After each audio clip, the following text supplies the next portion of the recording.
नमस्कार, न्यूज के इकलौते फैमिली शो न्यूज की पाठशाला में आप सभी का स्वागत है। मैं हूं सुशांत सिन्हा। ये वो पाठशाला है जहां सबकी क्लास लगती है। खबर का हर चैप्टर इतने विस्तार से खोलता हूं कि आप उस खबर के मास्टर होकर निकले। और अगर आपने इस पाठशाला में एडमिशन ले लिया है, जहां आप खबरों को देखते हैं, समझते हैं, उसके मास्टर बनते हैं, तो दूसरों का भी एडमिशन कराइए। ये पाठशाला बड़ी जरूरी है। पीएम मोदी का वो नया फैसला आज आपको बताऊंगा जिस पर बवाल मचा है। क्या है वो नया फैसला जिस पर हंगामा हो रहा है, आज उसके बारे में चैप्टर लेकर आया हूं। मोदी सरकार वर्सेस 5 जज। कोर्ट में, सुप्रीम कोर्ट में तूफान क्यों आया, एक एक डिटेल आपको बताऊंगा। चुनाव आयोग पर सरकारी कंट्रोल की फुल हिस्ट्री आज आपके सामने रखूंगा। यह हिस्ट्री आपको जाननी चाहिए कि क्या होता था चुनाव आयोग में, किसके जमाने में। इसके अलावा श्रद्धा मर्डर केस में जांच का नार्को टेस्ट होगा। पॉलीग्राफ टेस्ट में आफ्ताब ने क्या बताया, इसके बारे में भी चर्चा होगी। फिर हिस्ट्री का चैप्टर, औरंगजेब को बेइज्जत करके हराने वाले सेनापति का चैप्टर खोलूंगा। और हिस्ट्री बुक से गायब वो योद्धा जिसने मुगलों का बुखार छुड़ा दिया था, आज उसके बारे में बताऊंगा। और आखिर में 28 करोड़ की एक डोज, दुनिया की सबसे महंगी दवा का वो चैप्टर जो कल आपको बताना रह गया था, आज उसके बारे में भी बात होगी। 28 करोड़ रुपए का एक डोज है इसका। पाठशाला में सबसे पहले आज की दिन भर की खबरों का एक साथ रिवीजन, फिर खोलूंगा पहला चैप्टर।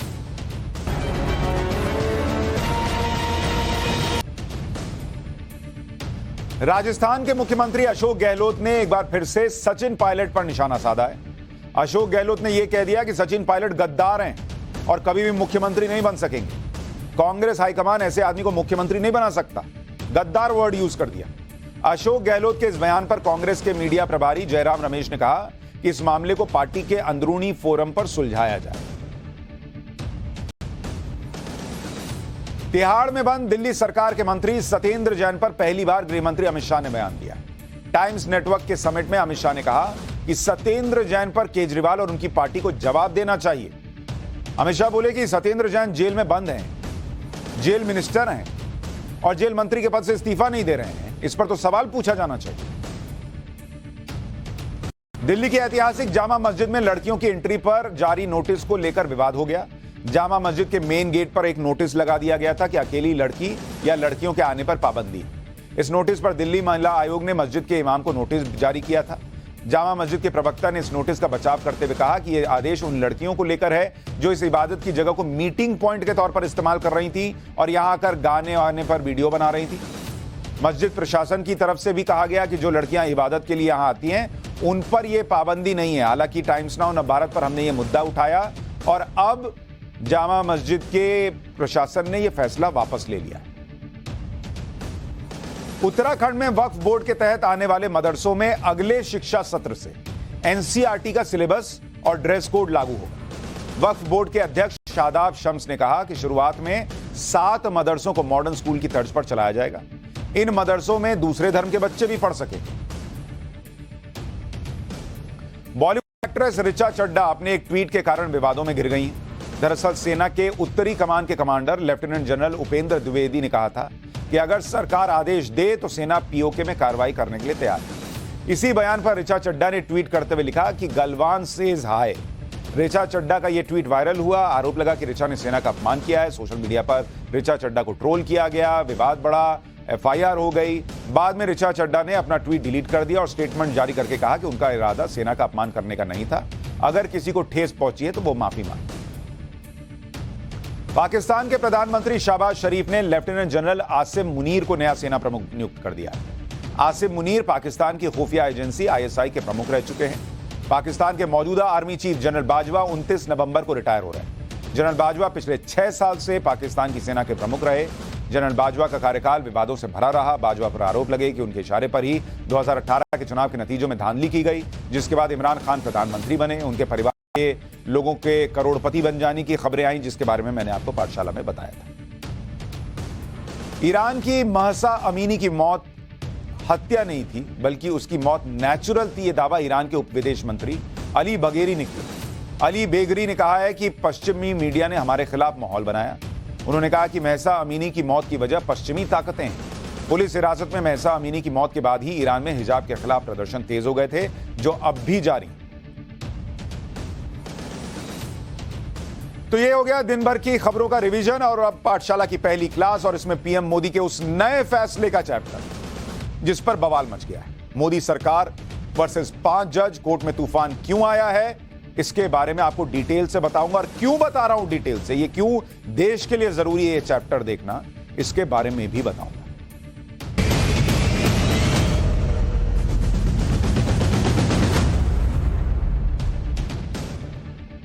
चुनाव आयोग में एक नियुक्ति को लेकर, चुनाव आयोग इलेक्शन कमीशन जो चुनाव कराता है, उसमें एक नियुक्ति को लेकर पिछले कुछ दिनों से सरकार और सुप्रीम कोर्ट आमने सामने, और सिर्फ आमने सामने नहीं है, एक बड़े टकराव की स्थिति बन गई। आज आपको सुप्रीम कोर्ट में क्या चल रहा है इसकी डिटेल बताऊंगा तो आप हैरान रह जाएंगे कि इतनी बड़ी खबर की कोई चर्चा नहीं कर रहा, और यह देश से जुड़ा बहुत बड़ा मसला है, मुद्दा है। सुप्रीम कोर्ट में क्या हुआ यह आपको जानना चाहिए, क्योंकि सुप्रीम कोर्ट यह जानना चाहता है कि चुनाव आयोग में जो नियुक्ति हुई, जो प्रधानमंत्री ने फैसला लिया, वो किस आधार पर की गई। और सरकार को लगता है कि यह जानने का काम सुप्रीम कोर्ट का नहीं है, और सरकार भी बहुत टाइट जवाब दे रही है। सब बताऊंगा अभी डिटेल। आपको भी हैरानी हो रही होगी कि ऐसा क्या, कौन सी नियुक्ति हो गई भाई जिसे लेकर इतना विवाद हो रहा है। सबसे पहले आपको इसी के बारे में बताता हूं। यह विवाद चुनाव आयोग में अरुण गोयल नाम के अफसर की नियुक्ति को लेकर, जिनकी फोटो आप देख रहे हैं, ये अरुण गोयल है, इनकी नियुक्ति हुई है। अब आप कहेंगे इस नियुक्ति में क्या है, सुप्रीम कोर्ट में क्या हुआ, डिटेल में आऊं। उससे पहले आपको बता देता हूं कि इस देश के अंदर जो चुनाव होता है, जो इलेक्शन होता है, वो चुनाव कौन कराता है? वो चुनाव कराता है चुनाव आयोग। ये चुनाव आयोग कराता है, और इसी चुनाव आयोग में एक जो होते हैं वो मुख्य चुनाव आयुक्त होते हैं। मुख्य चुनाव आयुक्त जिन्हें आप सीईसी कहते हैं, चीफ इलेक्शन कमिश्नर, ये मेन हो गए। और इनके साथ जो है और चुनाव आयुक्त हो सकते हैं। कितने हो सकते हैं इसकी संख्या निर्धारित नहीं है, लेकिन इनकी हेल्प के लिए, इनकी मदद के लिए और चुनाव आयुक्त हो सकते हैं, 2, 3, 4 जिस तरह से। तो अभी 2 हैं, तो ये 2 चुनाव आयुक्त। अब इन्हीं में से एक पद को अभी भरा गया है, जिसको लेकर सारा हंगामा हो रहा है। मुख्य चुनाव आयुक्त नहीं, मुख्य चुनाव आयुक्त तो हैं, बने हुए ऑलरेडी हैं। एक चुनाव आयुक्त की नियुक्ति पर इस वक्त बवाल हो रहा है, जिस पर अरुण गोयल को बैठाया गया है इस कुर्सी पर।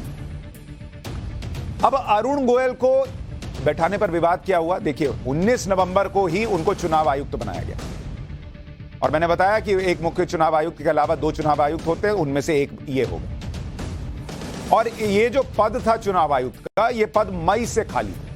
लेकिन चूंकि ऑलरेडी सीईसी हैं, मुख्य चुनाव आयुक्त हैं, तो ऐसा नहीं था कि भाई चुनाव आयोग कैसे चलेगा। सीईसी मेन देख रहे थे काम। एक चुनाव आयुक्त और थे, एक पद खाली था।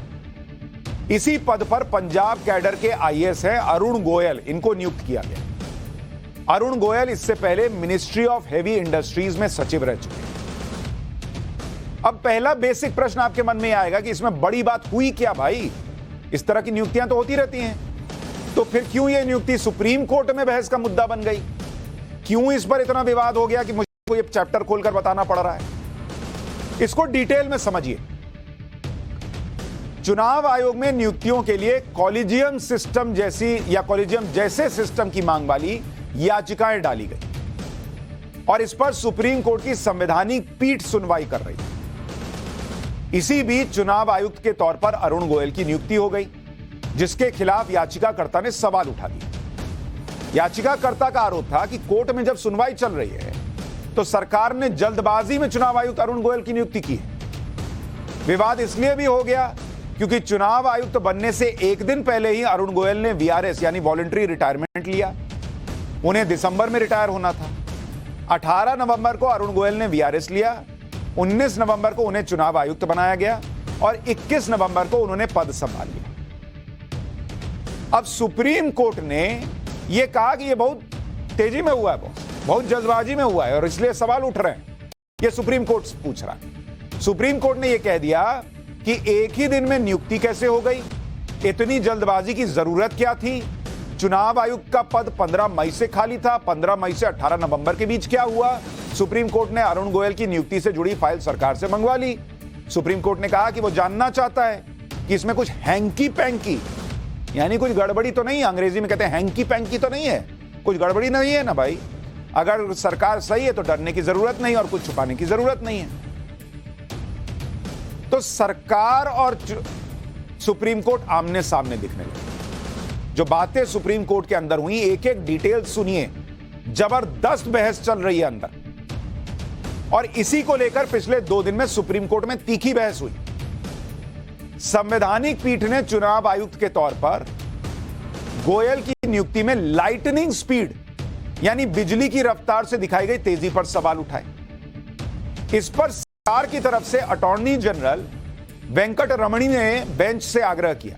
अटॉर्नी जनरल सरकार का पक्ष रख रहे वकील जो होते हैं, तो वेंकट रमणी ने बेंच से आग्रह किया कि सर आप पूरी प्रक्रिया को देखिए एकाग्रता में, नियुक्ति प्रक्रिया के पूरे मुद्दे को देखे बिना टिप्पणी मत कीजिए, यह सरकार की तरफ से वकील ने कहा। इस मामले में जब अटॉर्नी जनरल सरकार का पक्ष रख रहे थे, तभी याचिकाकर्ता के वकील प्रशांत भूषण ने दलीलें रखने की कोशिश की। अब आप सोचिए कितना हीटेड आर्गुमेंट हो रहा होगा, अंदर तापमान कितना बढ़ा हुआ होगा कि प्रशांत भूषण जब बीच में बोलने लगे तो इस पर अटॉर्नी जनरल ने प्रशांत भूषण से कह दिया कि कुछ देर के लिए अपना मुंह बंद रखिए, होल्ड योर माउथ।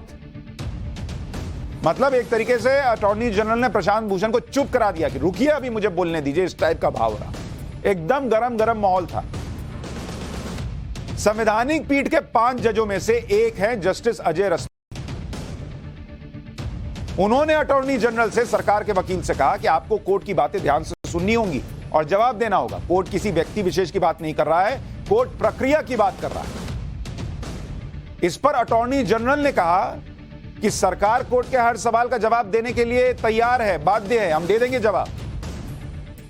कोर्ट ने जब यह कहा कि जब मामले पर सुनवाई चल रही थी तो उसी वक्त सरकार ने नियुक्ति क्यों की? इस पर अटॉर्नी जनरल ने कहा कि कोर्ट ने नियुक्ति पर कोई रोक तो लगाई नहीं थी। भाई मामला चल रहा था, मामला तो महीनों चलता, तो क्या नियुक्ति नहीं होनी चाहिए थी? यह एक बेसिक प्रश्न आता है कि भाई मामला कोई कोर्ट में पहुंच जाए, यहां तो रेप के केसेस सालों साल चल जाते, तो क्या उस पर कोई कार्रवाई नहीं हो सकती? तो अटॉर्नी जनरल ने कहा कि आपने कोई रोक नहीं लगाई थी भाई। तो जज साहब ने कहा कि हाँ हमने रोक नहीं लगाई थी, लेकिन हम जानना चाहते हैं कि यह प्रक्रिया कैसे। अच्छा, सोशल मीडिया वगैरह पे इस पे जो लोग पढ़ रहे हैं इसको, वो क्या चर्चा कर रहे हैं, वो पूछ रहे हैं कि भाई अगर मान लीजिए कोई रोक नहीं थी और कार्रवाई हो गई, किसी की नियुक्ति हो गई, तो इसमें दिक्कत क्या है? लोग पूछ रहे हैं। लेकिन यही चर्चा अंदर चल रही है। नए चुनाव आयुक्त की नियुक्ति के लिए अरुण गोयल समेत 4 नाम सेलेक्ट किए गए, 4 नाम, जिसमें से अरुण गोयल को चुना गया। तो सुप्रीम कोर्ट ने पूछा कि कानून मंत्रालय ने 4 ही नाम क्यों सेलेक्ट किए भाई, और इनके सिलेक्शन का आधार क्या था? अब सुनिए कितना, मतलब एक तरीके से सीधा जवाब जो है, एकदम ऐसे सीधा लगने वाला, वो अटॉर्नी जनरल ने जवाब दिया सरकार की तरफ से। डिटेल बताई और कुछ और बातें कही, अभी बताता हूं, सुनिए क्या हुआ।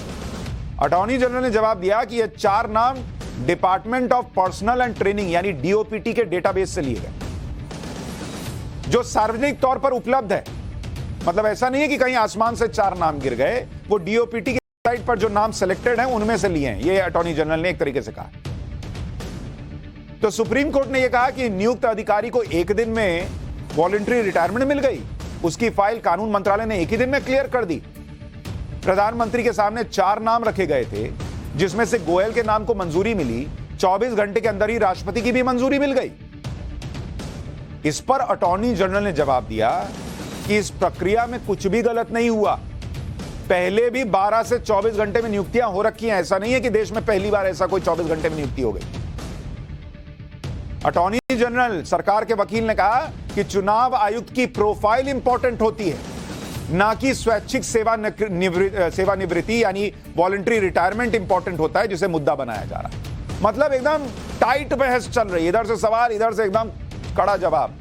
सुप्रीम कोर्ट ने यह भी कहा कि 4 नाम वही सेलेक्ट किए जो चुनाव आयुक्त के पद पर 6 साल का कार्यकाल पूरा नहीं कर पाए। 1991 के कानून के मुताबिक चुनाव आयुक्त का कार्यकाल 6 साल का होता है और सरकार को सुनिश्चित करना होगा कि जिसे वो चुनाव आयुक्त बनाए वो 6 साल पूरा करे। मतलब 6 साल का मसला आ गया कि 6 साल जो नहीं पूरा कर पा रहा उसको क्यों बना रहे हैं। इस पर अटॉर्नी जनरल वेंकट रमणी ने कहा कि चुनाव आयुक्त को चुनने की एक तय प्रक्रिया है और ऐसा नहीं होता कि सरकार हर अधिकारी का ट्रैक रिकॉर्ड देखकर यह सुनिश्चित करे कि यह 6 साल का कार्यकाल पूरा कर सकेगा या नहीं। तो कई लोग सोशल मीडिया पर दूसरी जगह यह चर्चा कर रहे हैं कि मान लीजिए कोई आदमी काबिल है, चुनाव आयुक्त बन सकता है, तो क्या उसको इसलिए छोड़ दिया जाए क्योंकि वो 6 साल का कार्यकाल पूरा नहीं कर पाएगा। क्या यह क्राइटेरिया इतना इंपॉर्टेंट है या योग्यता इंपॉर्टेंट है, इसकी चर्चा हो रही है। लेकिन अंदर क्या चर्चा हुई वो आपको बता रहा हूं। उन्होंने कहा 6 साल वाला क्यों नहीं बनाए, तो कहा गया कि ये कोई आज की प्रक्रिया है, ये तो पहले से ना चल रही है। मोदी सरकार ने तो बनाई नहीं नई प्रक्रिया, सालों से यही प्रक्रिया चल रही है और उसमें हम 6 साल देखें कि उसका क्रेडेंशियल्स देखें। बहुत जबरदस्त बहस हुई। अभी आगे सुनिए और क्या क्या हुआ। मुख्य चुनाव आयुक्त हो या चुनाव आयुक्त, इन पदों पर उन्हीं अधिकारियों को नियुक्त किया जाता है जो सरकारी सेवा से रिटायर हो चुके हैं और इनका कार्यकाल 6 साल या फिर 65 साल की उम्र तक होता है। चुनाव आयुक्त कैसे चुने जाते हैं यह भी आपको बता देता हूं। संविधान में मुख्य चुनाव आयुक्त या चुनाव आयुक्त को चुनने की कोई तय प्रक्रिया के बारे में नहीं बताया गया। बिजनेस रूल के मुताबिक राष्ट्रपति प्रधानमंत्री की सिफारिश पर मुख्य चुनाव आयुक्त और चुनाव आयुक्त की नियुक्ति करता है। तो यह 2014 के बाद बनी प्रक्रिया नहीं है, यह सालों से चली आ रही है। अभी आपको बताऊंगा कि आज तो जिस चुनाव आयोग की दुनिया भर में तारीफ हो रही है, उस चुनाव आयोग की एक ऐसी हिस्ट्री भी है सरकारों के दखल की, वो भी आज आपको बताऊंगा। लेकिन थोड़ा पहले अभी करंट में रहिए, फिर हिस्ट्री में चलूंगा। अच्छा, थोड़ा इतिहास भी बताता हूं, थोड़ा इतिहास, फिर वो पॉलिटिकल वाले पर आऊं। 1990 में चुनाव सुधार के लिए बनी दिनेश गोस्वामी कमेटी ने सिफारिश की कि मुख्य चुनाव आयुक्त के सिलेक्शन के लिए एक कमेटी होनी चाहिए 1990 में। इसी सिफारिश और इसकी मांग पर 1990 में 70वां संविधान संशोधन बिल पेश किया गया, लेकिन राजनीतिक इच्छा शक्ति न होने से यह बिल पास नहीं हुआ और 1993 में बिल को वापस ले लिया गया।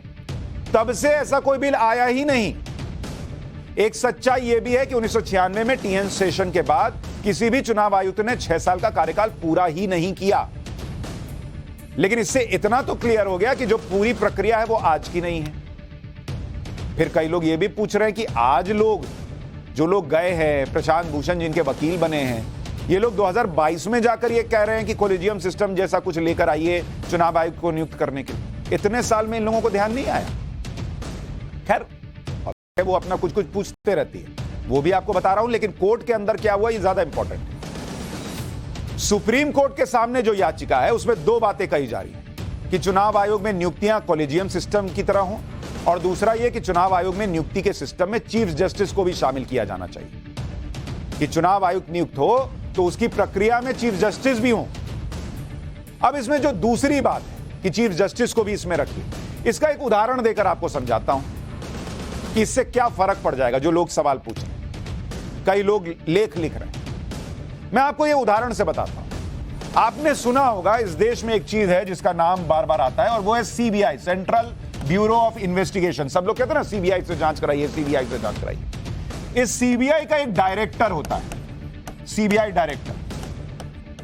इस सीबीआई डायरेक्टर की नियुक्ति कैसे होती है? इसकी नियुक्ति के लिए 3 सदस्य होते हैं। 3 सदस्यों की कमिटी होती है। कमिटी, इस कमिटी में कौन कौन होता है जिसकी सिफारिश पर केंद्र सरकार जो है सीबीआई के डायरेक्टर को नियुक्त करती है? इसमें नंबर 1 पर होते हैं प्राइम मिनिस्टर। नंबर 1 मतलब ऐसा कोई ओहदा नहीं है, एक हो गए प्राइम मिनिस्टर। दूसरा जो नाम होता है वो एलओपी का होता है, लीडर ऑफ ऑपोजिशन, जो विपक्ष का नेता है होता है, उसको रखा जाता है इसमें। और तीसरा नाम जो होता है वो chief justice of India, CJI का होता है। ये 3 लोग मिलकर नाम रिकमेंड करते हैं और फिर केंद्र सरकार सीबीआई का डायरेक्टर नियुक्त कर देती है। अब इसमें तो लीडर ऑफ ऑपोजिशन भी है, इसमें चीफ जस्टिस ऑफ इंडिया भी है। लेकिन क्या सीबीआई को बख्शा जाता है कि सीबीआई कैसे काम करती है, नहीं करती है, निष्पक्ष है, नहीं है? सीबीआई की स्वतंत्रता पर तो बार बार सवाल उठते रहते हैं। तो लोग पूछ रहे हैं कि चीफ जस्टिस ऑफ इंडिया को शामिल कर लेने से क्या हो गया, उससे क्या फर्क पड़ गया।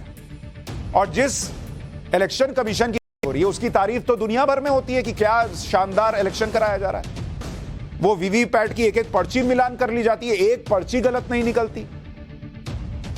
लेकिन मामला सुप्रीम कोर्ट में पहुंच गया।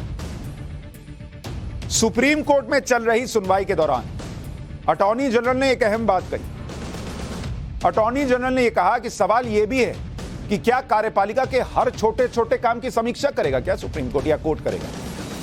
हर काम की समीक्षा होगी तो फिर कार्यपालिका की हर चीज अगर कोर्ट देखेगा, ये हर बार बहस होती है कि सुप्रीम कोर्ट या कोर्ट का दायरा क्या हो। चुनी हुई सरकार काम कर रही है, कार्यपालिका है, उसमें कितना न्यायपालिका दखल दे सकती है, ये बहस सालों से चली आ रही है। और ये मुद्दा फिर उठा कि क्या छोटा छोटा काम अब आप लोग देखेंगे क्या? अगर आप हर कदम पर शक करेंगे तो यह चुनाव आयोग की स्वतंत्रता और गरिमा को प्रभावित करेगा।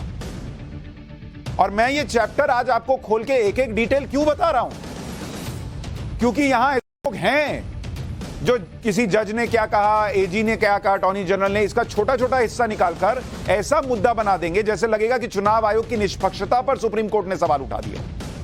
इसलिए एक एक डिटेल बता रहा हूं, क्योंकि चुनाव आयोग पर विश्वास नहीं कर रहेगा तो फिर तो देश खत्म है, फिर तो लोकतंत्र ही खत्म है। जब चुनाव ही का हो जाएगा कि अरे ये तो निष्पक्ष नहीं हो रहा, फिर क्या बचेगा?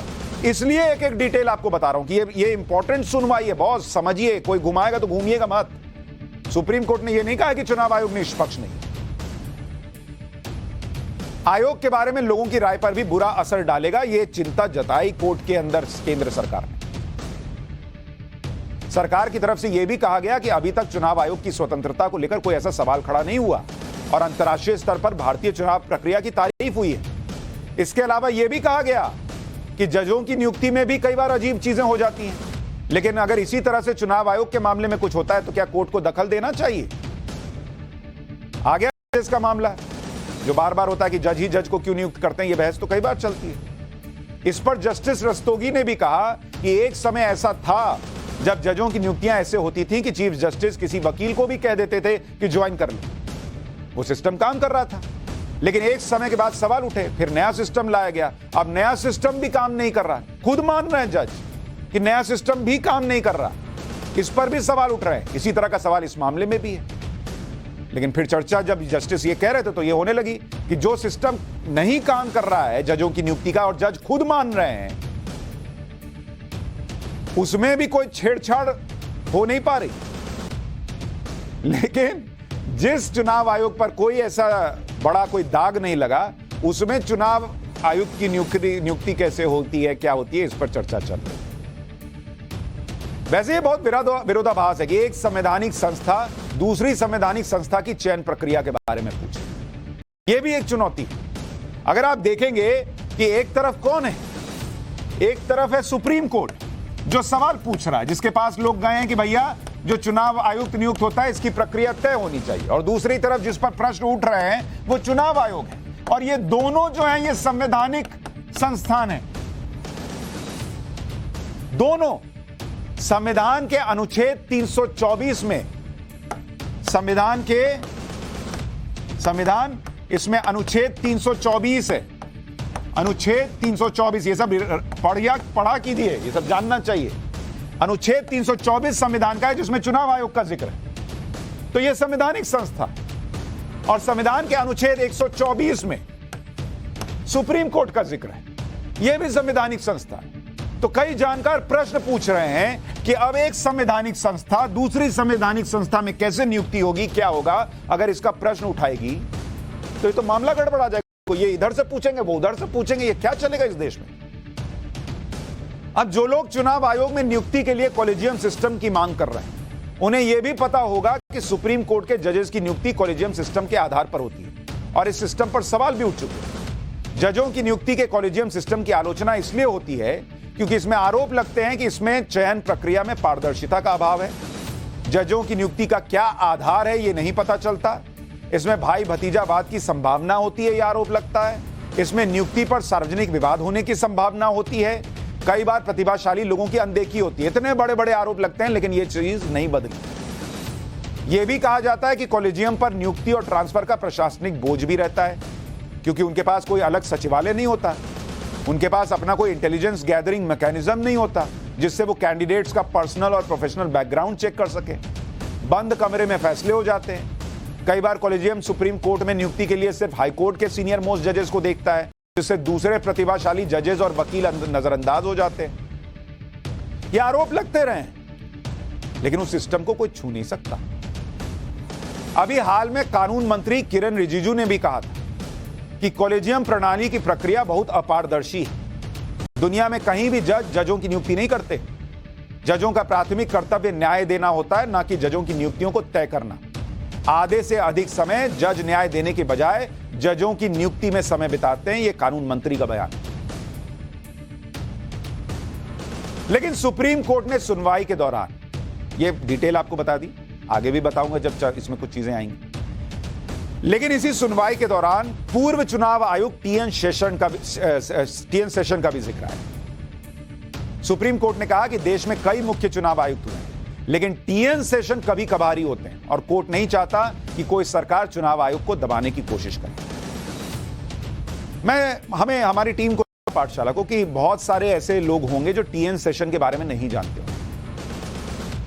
आज आपको टीएन शेषन के दौर वाले चुनाव आयोग के बारे में भी जानना चाहिए। इससे आपको पता चलेगा कि एक वो दौर भी था जहां मुख्य चुनाव आयुक्त कानून मंत्री के दरवाजे पे बैठा रहता था। और ये मैं नहीं कह रहा हूं, ये टीएन शेषन कह के गए। और यही टीएन शेषन है जिन्होंने चुनाव आयोग का काया पलट कर दिया। ये वो दौर था जब कांग्रेस की सरकार का चुनाव आयोग में सीधा दखल हुआ करता था। आरोप लगता है चुनाव कब होंगे, चुनाव कैसे होंगे, ये सब केंद्र सरकार तय किया करती थी। आपको जानकर हैरानी होगी कि इसी देश में एक दौर वो भी था जब मुख्य चुनाव आयुक्त केंद्रीय कानून मंत्री से मिलने के लिए उनके ऑफिस के बाहर बैठकर इंतजार करते थे। ये कहानी आपको बताऊंगा, लेकिन उससे पहले आपका परिचय टीएन शेषन से करवा देता हूं, जिन्हें देश का सबसे शक्तिशाली और दबंग मुख्य चुनाव आयुक्त माना जाता है। टीएन शेषन 1990 से 1996 तक पूरे 6 साल देश के 10वें मुख्य चुनाव आयुक्त रहे। ये वो दौर था जब टीएन शेषन का नाम सुनते ही नेताओं का ब्लड प्रेशर बढ़ जाता था, टेंशन हो जाती थी उनको। मुख्य चुनाव आयुक्त बनने के बाद टीएन शेषन को समझ में आ गया कि चुनाव आयोग तो केंद्र सरकार के अंडर काम कर रहा है, जबकि चुनाव आयोग देश की संवैधानिक और स्वायत्त संस्था है। आप सोचिए कि उस वक्त की सरकार का हाल यह था कि केंद्र की दखलंदाजी को रोकने के लिए टीएन शेषन ने संविधान के अनुच्छेद 324 की शक्ति को डिटेल में समझा और यह पाया कि चुनाव आयोग को चुनाव करवाने, चुनाव प्रबंधन और उनकी दिशा तय करने का पूरा अधिकार है। इसमें केंद्र सरकार दखल नहीं दे सकती। 1993 में टीएन शेषन ने एक 17 पेज का आदेश जारी किया और इसमें कहा गया कि जब तक सरकार चुनाव आयोग की शक्तियों को मान्यता नहीं देती, तब तक देश में कोई भी चुनाव नहीं कराया जाएगा। अड़ गए वो। नतीजा यह हुआ इस आदेश का कि पश्चिम बंगाल की राज्यसभा सीट पर चुनाव नहीं होने दिया उन्होंने, जिस वजह से उस समय केंद्रीय मंत्री रहे प्रणब मुखर्जी को अपने पद से इस्तीफा देना पड़ गया। इस फैसले से प्रधानमंत्री नरसिम्हा राव और कांग्रेस सरकार बुरी तरह चिढ़ गए। और सुनिए, 1995 में टीएन शेषन ने ऐलान किया कि बिहार विधानसभा चुनाव 4 फेज में होगा।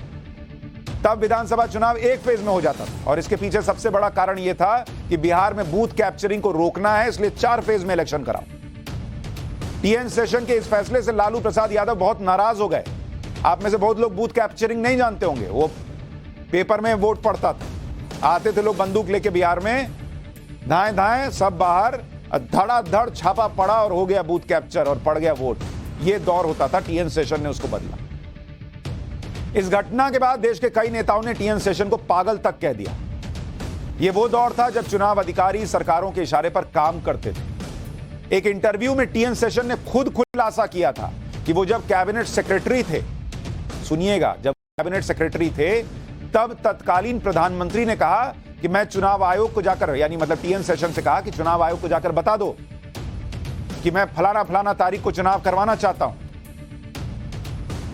डेट बताने कहा कि जाओ बता दो इस डेट को चुनाव कराना चाहता हूं। प्राइम मिनिस्टर कह रहे, ये टीएन शेषन ने इंटरव्यू में कहा था। तब टीएन शेषन ने कहा कि हम ऐसा नहीं कर सकते, हम चुनाव आयोग को सिर्फ ये बता सकते हैं कि सरकार चुनाव के लिए तैयार है, डेट वगैरह क्या होगा ये चुनाव आयोग तय करेगा। चुनाव की तारीख जाकर बता दो, ये कहने वाले प्रधानमंत्री कौन थे आपको पता है? उनका नाम था राजीव गांधी। उस दौर में केंद्र सरकार के न चाहने के बाद भी टीएन शेषन बहुत सख्त फैसले ले रहे थे। जैसे उन्होंने आचार संहिता लागू कराया, मतदाताओं के लिए फोटो पहचान पत्र, फोटो वाला पहचान पत्र नहीं होता था, फोटो लगा है ये कराया, उम्मीदवारों के खर्चों पर अंकुश लगाया, पर्यवेक्षक तैनात करने की प्रक्रिया की, चुनाव के दौरान किसी भी तरह की गड़बड़ी पर सख्ती से रोक लगाई। फोटो पहचान पत्र को लेकर तो टीएन शेषन का सरकार से इतना टकराव हो गया कि उन्होंने कह दिया कि अगर सरकार फोटो वाले मतदान पहचान पत्र लाने में देर करती रहेगी तो वो लोक प्रतिनिधित्व अधिनियम के 37 को ले आएंगे, जिससे चुनाव आगे बढ़ाए जा सकते हैं या नहीं भी कराए जा सकते। तभी ज्यादातर लोगों को पता चला था कि चुनाव आयोग नाम की कोई संस्था भी होती है जो न सरकार से डरती है न किसी और के दबाव में आकर काम करती है। वैसे चुनाव आयोग में दखल देने की परंपरा नेहरू के समय से ही शुरू हो गई।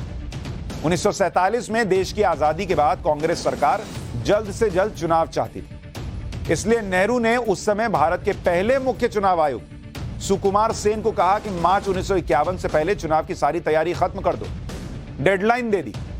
प्रधानमंत्री के इस आदेश को सुकुमार सेन ने मानने से मना कर दिया, कहा कि देश का पहला आम चुनाव तब तक नहीं कराया जा सकता जब तक कि सभी सुविधाएं और प्रक्रियाएं ठीक न कर ली जाएं।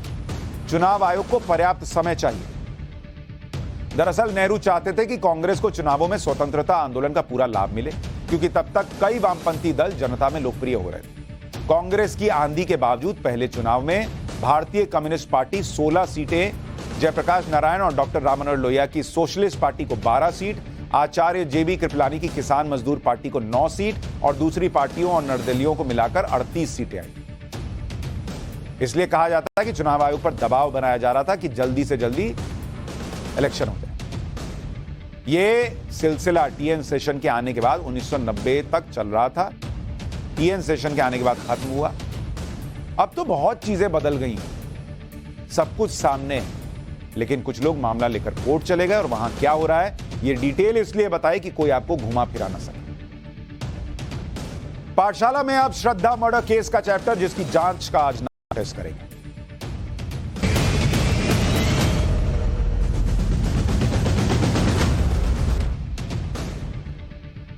श्रद्धा मर्डर केस का खुलासा हुए 10 दिन से ज्यादा हो गए। आरोपी आफ्ताब जो है वो 10 दिन से पुलिस की कस्टडी में है। यह दूसरा हफ्ता है कि इस केस की जांच चल रही है। आफ्ताब का पॉलीग्राफ टेस्ट हो गया है आज, जिसमें मशीनें लगाकर लाई डिटेक्टर टेस्ट किया जाता है और आरोपी के बयानों की सच्चाई पर की जाती है। लेकिन इससे पहले आप देखिए कि जिसने श्रद्धा के 35 टुकड़े किए वो कितनी बेफिक्री में दिख रहा है। ये फोटो आप देख रहे हैं, ये आदमी मास्क लगाए हुए ऐसे खड़ा है, ये आफ्ताब है। ये 2 दिन पहले की तस्वीर है जब पुलिस उसे रोहिणी की फॉरेंसिक साइंस लेबोरेटरी लेकर गई। लैब से बाहर आते हुए आफ्ताब एकदम बेफिक्र दिख रहा है, पुलिस वालों से बात कर रहा है, हाथ ऐसे करके बाहर निकल रहा है, इधर उधर देख रहा है, कौन देख रहा है नहीं देख रहा है, सादी वर्दी में खड़े पुलिस वाले से बात करता है। ये आदमी आपको देख के लग रहा है कि ये टेंशन में है, तनाव में है, ये प्रेशर में है? देख के लग रहा है आपको? कैजुअल अंदाज में पुलिस वाले से बात कर रहा है, देखिए कैसे खड़ा है, आराम से, जैसे नहीं होता कि कोई चचा उचा से बात कर रहा है, यहाँ गए थे, पढ़ाई किए हैं, अभी नौकरी का कुछ हुआ नहीं, उस टाइप से बात कर रहा है। कहीं से बॉडी लैंग्वेज से ये आदमी आपको लग रहा है कि इसने अपना जुर्म कबूल लिया है। 80% सबूत पुलिस को मिल गए होंगे। इस केस में 10 दिन की जांच में कई थ्योरीज आ चुकी और कई नई थ्योरी आती जा रही हैं।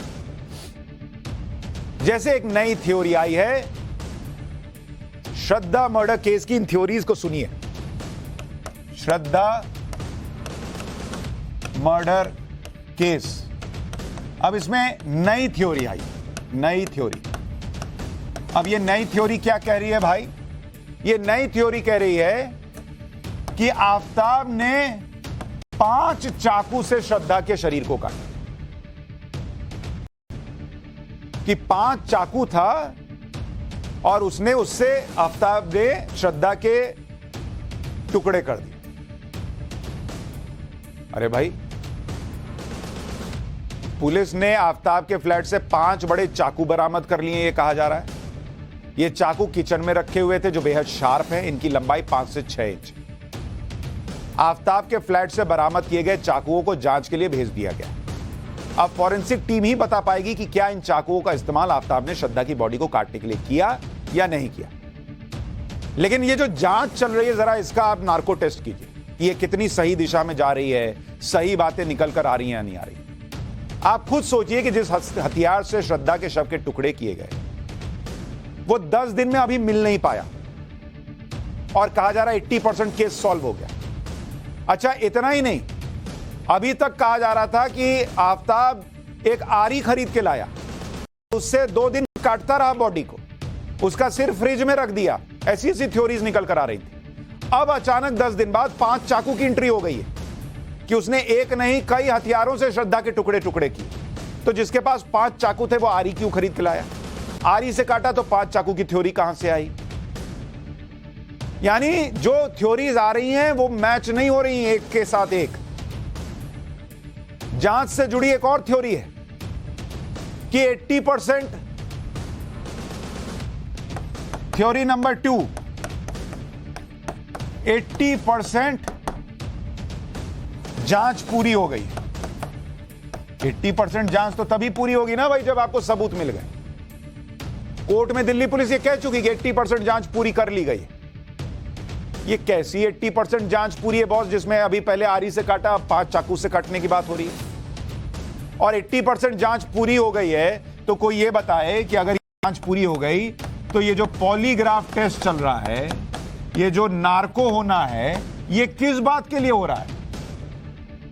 पॉलीग्राफ टेस्ट और नार्को टेस्ट ये दोनों कोर्ट में एडमिसिबल नहीं होते हैं। और अगर 80% जांच हो गई है तो इसका मतलब आपको सब पता है, सब कुछ सामने आ गया। तो फिर क्या निकाल रहे हैं पॉलीग्राफ टेस्ट में?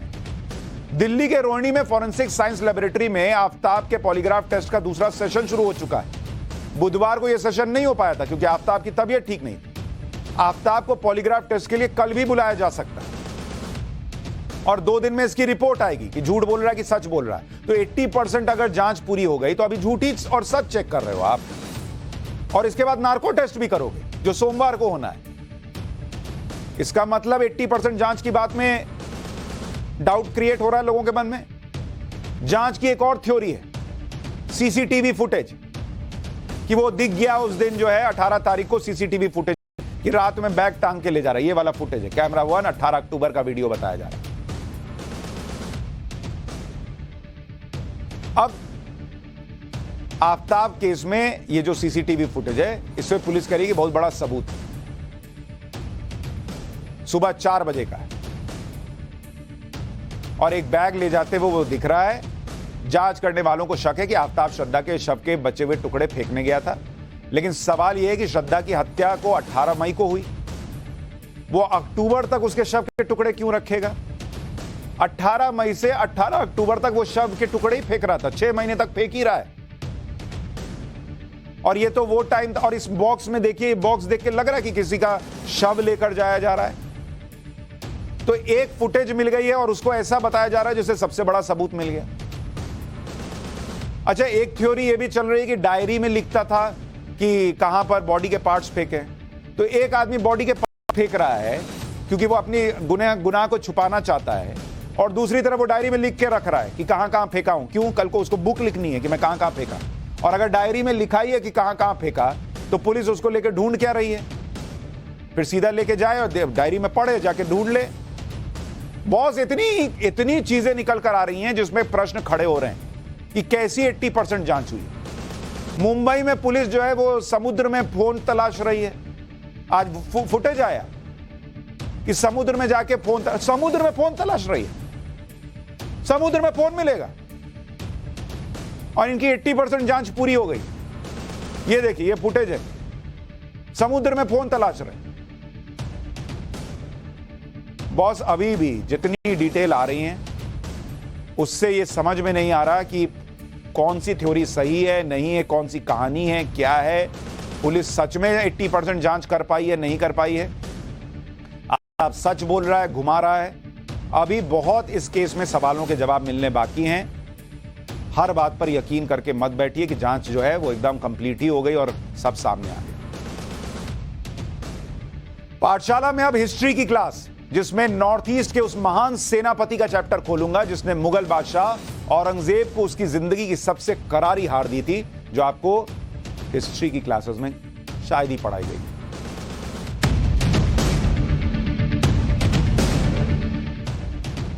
हमें इतिहास की किताबों में यही पढ़ाया गया कि मुगल महान थे, मुगलों का जमकर महिमा मंडन किया गया। जो मैं आपसे कहता हूं कि मुगलों को कूट कूट के दिमाग में भर दिया गया, हमारे भर देते, लेकिन बाकियों को भी तो कूट के भरते, बाकियों को तो झाड़ू मार के हटा दिया। हमें टीपू सुल्तान के बारे में बताया गया, लेकिन हमें यह नहीं बताया गया या पढ़ाया गया ढंग से कि मुगलों ने कभी दक्षिण भारत पर राज नहीं किया,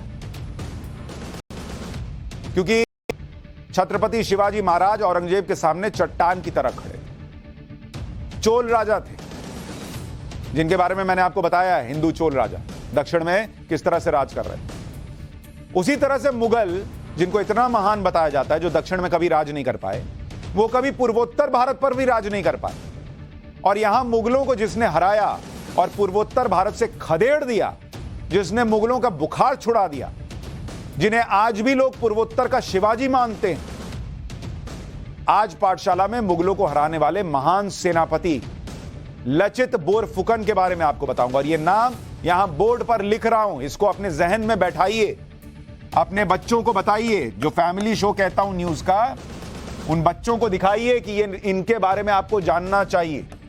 लचित बोरफुकन, ये वो महान सेनापति हैं जिन्हें पूर्वोत्तर का शिवाजी कहा जाता है। ये नाम दिमाग में रहना चाहिए। इधर से थोड़ा धक्का मारिए, मुगल को इधर से गिराइए और थोड़ा ये लोग को भी डालिए। लचित बोरफुकन असम के अहोम साम्राज्य के सेनापति। 24 नवंबर को लचित बोरफुकन की 400वीं जयंती मनाई जा रही है। 24 नवंबर को यानी आज असम में लचित दिवस के रूप में इसे मनाया जाता है। इस मौके पर असम में कई कार्यक्रम आयोजित किए जा रहे हैं। प्रधानमंत्री नरेंद्र मोदी ने भी लचित बोरफुकन की 400वीं जयंती पर ट्वीट करके लिखा कि लचित दिवस की बधाई। यह लचित दिवस इसलिए खास है क्योंकि हम सभी महान लचित बोरफुकन की 400वीं जयंती मना रहे हैं। वो अतुलनीय साहस के प्रतीक थे। लचित बोरफुकन ने जनता के कल्याण को हर चीज से ऊपर रखा और वो एक न्यायप्रिय और दूरदर्शी नेता। लचित बोरफुकन का नाम आप में से कई लोगों ने पहली बार सुना होगा। आपका दोष नहीं है, हमें इतिहास की किताबों में लचित बोरफुकन के बारे में बताया ही नहीं गया। मुगलों के बारे में खूब बताया, टीपू सुल्तान को महान बताया, लेकिन लचित बोरफुकन जैसे सेनापतियों को भुला दिया गया। इसलिए पहले सुनिए कि लचित बोरफुकन थे कौन। लचित बोरफुकन असम के अहोम साम्राज्य में सेनापति थे। अहोम राजाओं ने लगभग 600 साल तक असम पर राज किया। सन 1228 से लेकर 1828 तक अहोम साम्राज्य का अस्तित्व था। लचित बोरफुकन के पिता मोमई तामुली बारबरुआ अहोम साम्राज्य में चीफ कमांडर थे। 1615 से लेकर 1682 तक अहोम साम्राज्य और मुगलों के बीच कई लड़ाइयां हुई। लचित के पिता मोमई बारबरुआ के दौर में अहोम साम्राज्य पर मुगलों ने हमला किया। तब मुगल बादशाह जहांगीर और उसके बाद शाहजहां ने असम पर कब्जे के लिए फौजें भेजी, लेकिन लचित के पिता मोमई बारबरुआ ने मुगलों के मंसूबों को कभी कामयाब नहीं होने दिया। यानी मुगल शाहजहां और जहांगीर के समय से ट्राई कर रहे थे कि पूर्वोत्तर में घुस जाएं, असम में करें, ना कर पाए। मोमई बारबरुआ जो लचित के पिता थे, उनके बाद उनके बेटे लचित बोरफुकन अहोम सेनापति बने, जिन्होंने औरंगजेब की सेना को हराया। मोमई बारबरुआ की ही तरह लचित बोरफुकन के अंदर लीडरशिप क्वालिटीज थी। अभी आपको बताऊंगा कि कितने महान लीडर थे। सुनेंगे तो आपको रोम रोम कांप उठेगा कि इतने बड़े लीडर के बारे में बताया नहीं गया हमको। और यह लीडरशिप उन्हें पिता से मिली थी। लचित ने अपनी आत्मकथा में इसके बारे में लिखा है कि अपने पिता से मैंने कर्तव्य निभाना और अपने काम से प्यार करना सीखा है। मुझ पर जताए गए भरोसे के प्रति निष्ठावान और अपने कर्तव्य को निभाने के आनंद में मैं खुद को भूल जाता हूं। ऐसा डेडिकेटेड सेनापति। असम में लचित बोरफुकन के दौर में ही दिल्ली की गद्दी पर औरंगजेब बैठ चुका था और गद्दी संभालने के साथ ही औरंगजेब ने अपनी सेना को पूर्वोत्तर भारत की तरफ कूच करने का आदेश दिया। औरंगजेब ने बंगाल के सेनापति मीर जुमला को बिहार और असम पर हमला करने भेजा। 1962 में मीर जुमला ने सेना के साथ असम में प्रवेश किया। गुवाहाटी और मनहा में मुगलों का अहोम टुकड़ियों से सामना हुआ। 1962 नहीं, उस जमाने की बात बता रहा हूं। ये गलती से टाइप हो गया, उसको छोड़ दीजिए। मुगलों ने एक के बाद एक गुवाहाटी, पांडु और कजली की चौकियों पर कब्जा कर लिया। औरंगजेब चाहता था कि मुगल साम्राज्य पूरे भारत में फैले और उसके इस मिशन को शुरुआत में कुछ कामयाबी भी मिली। औरंगजेब की सेना गुवाहाटी तक आ चुकी थी और ऐसे हालात में अहोम राजा चक्रध्वज सिंह ने अपनी सभा में सभी मंत्रियों और सेना अधिकारियों की बैठक की। राजा ने कहा कि दुश्मन सेनाएं हमारे पड़ोस तक आ गई हैं। दुश्मन के लीडर सईद फिरोज और सईद सना को कैसे पकड़ा जाए? मैं जिस व्यक्ति को सेनापति बनाने वाला हूं उसमें असाधारण धैर्य, सहन शक्ति और फैसले लेने की क्षमता होनी चाहिए, ये राजा कह रहे हैं। राजा की बात सुनकर लचित बोरफुकन ने कहा, तब वो सेनापति नहीं थे, तो उन्होंने कहा कि हमारा दुश्मन कौन है? एक साधारण आदमी तो है। आप सिर्फ अपने पैर की धूल झटक दीजिए तो अहोम साम्राज्य में दुश्मनों को हराने वाला व्यक्ति फौरन मिल जाएगा। लचित बोरफुकन की बात सुनकर राजा चक्रध्वज सिंह ने फौरन लचित बोरफुकन को मुगलों के खिलाफ अभियान लीड करने के लिए चुना। उनको लगा इसमें है कॉन्फिडेंस और सेनापति बना दिया। लेकिन राजा ने इसकी घोषणा करने से पहले लचित बोरफुकन की परीक्षा ली। लचित को राज दरबार में बुलाया गया, जहां लचित बोरफुकन राजा को प्रणाम करने के लिए झुक रहे थे।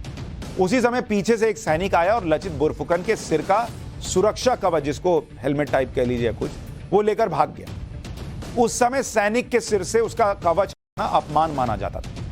इस घटना से लचित बोरफुकन को गुस्सा आ गया और वो उस व्यक्ति का गला काटने के लिए तलवार लेकर दौड़ पड़ा। उसी टाइम राजा के सामने वो व्यक्ति बचने के लिए राजा के पीछे जाकर छिप गया। तब जाकर राजा ने लचित को रोका। इस घटना से राजा को यकीन हो गया कि लचित बोरफुकन तुरंत फैसला लेने में देर नहीं करते, फिर सामने राजा ही क्यों ना बैठा हो। तो लीडरशिप क्वालिटी है, डिसाइसिव आदमी है, यह राजा को दिख गया और इसलिए बना दिया सेनापति। लचित बोरफुकन के सेनापति बनने के बाद अहोम सेना ने मुगलों से अपने इलाके वापस लेने शुरू कर दिए। 1667 में अहोम सेना ने गुवाहाटी के पास कई चौकियों पर फिर से कब्जा कर लिया। लचित की अगुवाई में अहोम सेना ने मुगलों को पीछे धकेलना शुरू कर दिया। औरंगजेब को यह खबर मिली तो उसने मजबूत सेना असम भेजी। इस बार मुगल सेना का नेतृत्व आमेर के राजा राम सिंह प्रथम कर रहे थे। मुगल सेना में 21 राजपूत सेनापति, 30,000 पैदल सैनिक, 18,000 घुड़सवार, 15,000 तीरंदाज, 500 तोप। फरवरी 1669 में राजा राम सिंह प्रथम गुवाहाटी के पास रंगामती चौकी तक पहुंच गए। लचित बोरफुकन जानते थे कि मुगलों को हराने के लिए उनकी चाल पहले से जाननी होगी, इसलिए लचित बोरफुकन ने दिल्ली से असम तक अपने जासूस लगा दिए। जासूस मुगलों की हर चाल की जानकारी लचित बोरफुकन को देते थे। अहोम जासूस दिल्ली से ही राजा राम सिंह के साथ साय की तरह लग गए। जब राम सिंह ढाका पहुंचे तो इसकी जानकारी लचित बोरफुकन को पहले से मिल चुकी थी, तो जासूस पहले ही काम कर दिए। इस जानकारी के आधार पर लचित बोरफुकन ने अपनी तैयारियां शुरू कर दी थी। मुगलों से निपटने के लिए लचित बोरफुकन ने गुवाहाटी की सुरक्षा और कड़ी कर दी। लचित ने लिखित आदेश जारी करके कहा था कि अगर सेना में किसी से भी गलती हुई तो उसे मौत की सजा दे दूंगा। मतलब देश के लिए, अपने प्रदेश के लिए इतना प्रेम था कि कोई गलती की गुंजाइश नहीं थी और उन्होंने इसे साबित किया। लचित बोरफुकन चाहते थे कि मुगल सेना को गुवाहाटी आने के लिए ब्रह्मपुत्र नदी का रास्ता लेना पड़े तो वहीं रोक देंगे। अहोम साम्राज्य के पास अपनी खुद की नौसेना थी और पानी की लड़ाई में अहोम मुगलों से बहुत आगे थे, तो यह स्ट्रेटेजी बनाई गई कि ब्रह्मपुत्र के पास से लाओ। मुगल सेना को नदी की तरफ मोड़ने के लिए लचित बोरफुकन ने ब्रह्मपुत्र के उत्तरी तट पर मिट्टी की दीवार बनाने का आदेश दिया। मिट्टी की दीवार बनाने की जिम्मेदारी उन्होंने अपने मामा को दी कि बनाइए। ब्रह्मपुत्र नदी के किनारे यह दीवार तय समय के अंदर एक तो बन नहीं पाई। यह मुगलों के खिलाफ बनी युद्ध रणनीति में अहोम सेना की तरफ से एक बड़ी चूक थी। इससे नाराज होकर लचित बोरफुकन ने अपने मामा को सजा दी और उनका गला काट दिया। यह नहीं कि सिर्फ सैनिकों के लिए नियम था कि अगर फेल हो गए तो गला काट दो। मामा ने गलती की तो काट दिया गला। मामा को मौत की सजा देने के बाद लचित बोरफुकन ने अपने सैनिकों से कहा कि मेरे लिए मेरा देश मामा से बढ़कर है। यह था उनका देश प्रेम। लचित बोरफुकन देश की सुरक्षा के लिए किसी भी हद तक जाने को तैयार थे, मरने मारने के लिए तैयार थे। अहोम और मुगलों के बीच घेराबंदी हो चुकी थी। मुगल सेनापति राजा राम सिंह गुवाहाटी में ब्रह्मपुत्र नदी के दक्षिणी किनारे तक पहुंच चुका था। लेकिन इसी बीच अहोम राजा चक्रध्वज सिंह की 1670 में मृत्यु हो गई। इसके बाद उनके भाई उदयादित्य सिंह अहोम राजा बने। 1671 तक लड़ाई में मुगल सेना को बहुत बढ़त मिल रही थी। राजा के निधन से अहोम सेना का मनोबल कम हो रहा था। इसके साथ ही सेनापति लचित की सेहत बहुत खराब हो गई। ऐसे माहौल में अहोम सेना की फॉरवर्ड टुकड़ी से सैनिक भागने लग गए। लेकिन देखिए एक लीडर क्या करता है, सुनिए। सैनिकों के गिरते मनोबल को देखकर लचित बोरफुकन ने अपने सैनिकों को संबोधित करते हुए कहा कि मैं इसी युद्ध स्थल पर मरने वाला हूं और मैंने अपने कर्तव्य को अधूरा छोड़ने के बारे में कभी नहीं सोचा। मैंने चिल्ला पहाड़ी पर अपने लिए जमीन का एक टुकड़ा तय किया है जहां मेरा मृत शरीर आराम करे। अगर मैं जिंदा रह गया, देख रहे हैं कैसे मोटिवेट कर रहा है, अगर मैं जिंदा रह गया तो मैं उन सभी के पीछे आऊंगा जो इस युद्ध क्षेत्र से भाग गए। लचित की यह बात सुनकर सराय घाट में मौजूद अहोम सेना में उत्साह का संचार हुआ और सेना की सभी टुकड़ियां मुगलों से युद्ध के लिए नए जोश के साथ तैयार हो गई। अहोम नौसेना ने मुगलों की सेना पर जोरदार हमला किया जिससे मुगलों में खलबली मच गई। अहोम नौसेना के हमले की तेजी से मुगल सेना बैकफुट पर आ गई। मुगल सेना के जहाज पानी में डूबने लगे। सैनिक जान बचाने के लिए नदी में कूदने लगे। जो मुगल सैनिक बच गए उनको अहोम सेना ने 5 किलोमीटर तक खदेड़ दिया।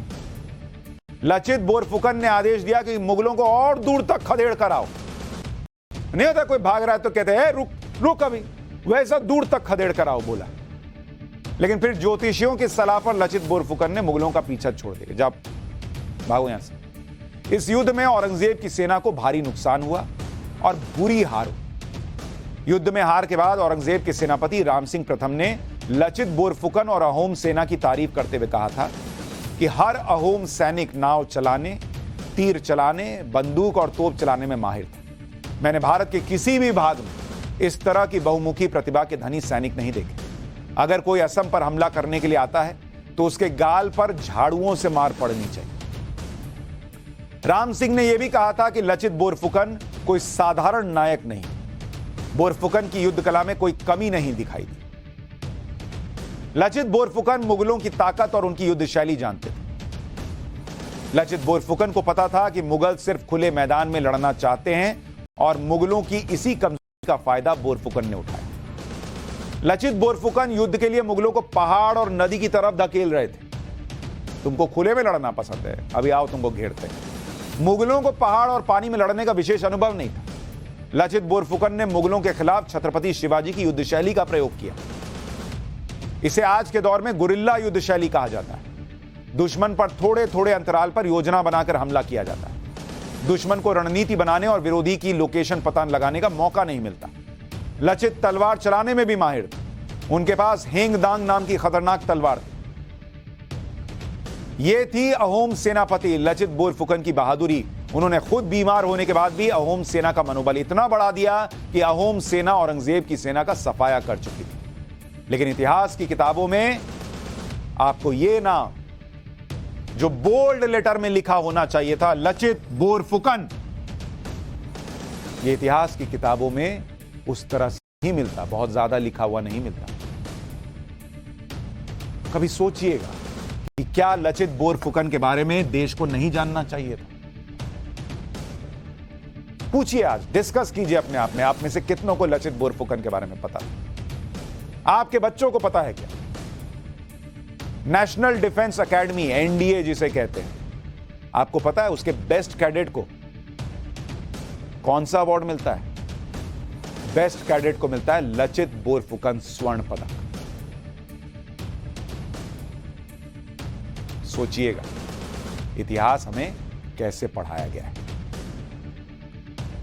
इस इतिहास को जो गलत तरीके से पढ़ाया गया, जानबूझ के नहीं बताया गया, इसका इलाज तो मैं कर दूंगा। पाठशाला में जुड़ते रहिएगा, मैं पूरा इलाज करूंगा।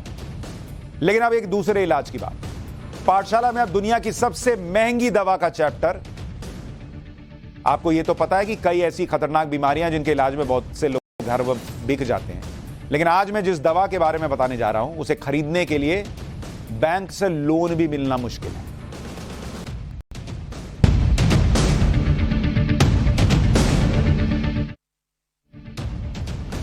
एक कहावत है कि हेल्थ इज वेल्थ। यानी पहला सुख निरोगी काया।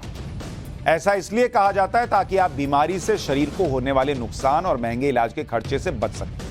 लेकिन इसके बाद भी कुछ बीमारियां ऐसी होती हैं जो लाख सावधानी रखने के बाद भी हो ही जाती हैं। इनमें से एक बीमारी है हीमोफीलिया बी। यह एक ब्लीडिंग डिसऑर्डर है जिसमें अगर चोट लग जाए तो खून बहना रुकता ही नहीं है। मरीज की जान हमेशा खतरे में रहती है। खून ही बह जाएगा सारा तो कैसे जिंदा रहेगा। अब तक इस बीमारी का कोई पुख्ता इलाज या असरदार दवा थी ही नहीं, लेकिन अब दावा किया जा रहा है कि अमेरिका के वैज्ञानिकों ने इस बीमारी की एक सटीक दवा ढूंढ ली। इस दवा का नाम है हेमजेनिक्स और इस दवा की कीमत है थोड़ा दिल मजबूत रखिएगा, इस दवा की कीमत है, एक डोज की कीमत है 28 करोड़ 65 लाख 17,000 रुपए। तो आधा क्या 99% जनता का तो खून सूख जाए इसका कीमत सुनकर। खून जमाने की बात तो दूर की बात। 28 करोड़ का एक डोज है इस दवा का। यह एक जीन थेरेपी ट्रीटमेंट है जिसे मल्टीनेशनल दवा कंपनी CSL बेरिंग ने तैयार किया। कंपनी का दावा है कि मरीज को इस दवा का सिर्फ एक डोज दिया जाएगा जिससे ब्लीडिंग के खतरे को 54% तक कम किया जा सके। यानी दवा कंपनी वाले पैसे ले रहे हैं 28 करोड़ से ज्यादा और इलाज दे रहे हैं आधा, लेकिन इसे भी दुनिया भर के वैज्ञानिक सस्ता इलाज मान रहे हैं क्योंकि अब तक हीमोफीलिया बी का जो इलाज दिया जा रहा था उसकी कीमत क्या थी आपको पता है? तो हार्ट अटैक आ ही जाएगा। 171 करोड़ रुपए। तो अभी इलाज 171 करोड़ का था, अब वैज्ञानिक कह रहे हैं कि ये तो 28 करोड़ में हो रहा है, ये सस्ता हो गया। लेकिन नई दवा के आने के बाद लगभग 94% मरीज पिछला इलाज छोड़ दें। हीमोफीलिया बी की नई दवा को US food and drug administration ने मान्यता भी दे दी है, यानी अब इसे दुनिया भर के बाजार में बेचा जाएगा। लेकिन सवाल यह है कि इसे खरीद कौन पाएगा, क्योंकि 28 करोड़ 65 लाख रुपए देने के लिए मरीज को बहुत पैसे वाला आदमी होना जरूरी है। लेकिन आपको यह सुनकर आश्चर्य होगा, अरे घंटी बज गई। अब आश्चर्य क्या होगा, ये तो घंटी बज गई। अब ये आपको आश्चर्य कल बताऊंगा कि क्या होगा, क्योंकि खून बहने से रोकने वाली तो दवा मिल गई, लेकिन ये घंटी बजने की तो दवा नहीं है। इसकी एक ही दवा है कि कल फिर 8:50 में मिलेंगे। तो इस दवा के बारे में थोड़ा आपको और बताऊंगा और दूसरे चैप्टर लेकर आऊंगा। तब तक के लिए नमस्कार।